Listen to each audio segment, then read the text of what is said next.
ঢাকার উদ্দেশ্যে আগামীকাল লন্ডন ছাড়ছেন বিএনপি ভারপ্রাপ্ত চেয়ারম্যান তারেক রহমান। পরদিন ২৫ ডিসেম্বর পূর্বাচল ৩০০ ফিট এলাকায় তারেক রহমানের সংবর্ধনার স্থান পরিদর্শনে গিয়ে বিএনপি নেতা রুহুল কবির রিজভী প্রত্যাশা করেন ১.৫ কোটি মানুষের ভালোবাসায় সিক্ত হবেন দলের ভারপ্রাপ্ত চেয়ারম্যান। সরকারের পাশাপাশি দল থেকেও নিরাপত্তা ব্যবস্থা নেওয়া হয়েছে বলে জানান তিনি।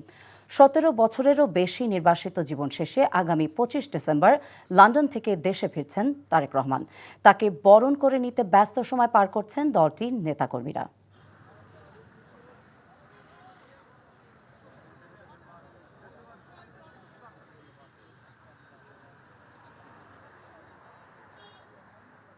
উনি নেমে একেবারে এই মঞ্চে এসে যে জনসমাগম হবে তাদের সামনে শুভেচ্ছা দিয়ে উনি তার মা দেশনেত্রী বেগম খালেদা জিয়া, যিনি দীর্ঘদিন নিপীড়ন নির্যাতন সহ্য করেছেন, আজকে চিকিৎসাধীন অবস্থায়, তাকে দেখে তারপরে তিনি বাসায় যাবেন।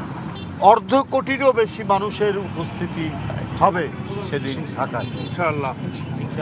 আমাদের অন্যান্য যে প্রস্তুতি সেগুলো সম্পন্ন হওয়ার পথে।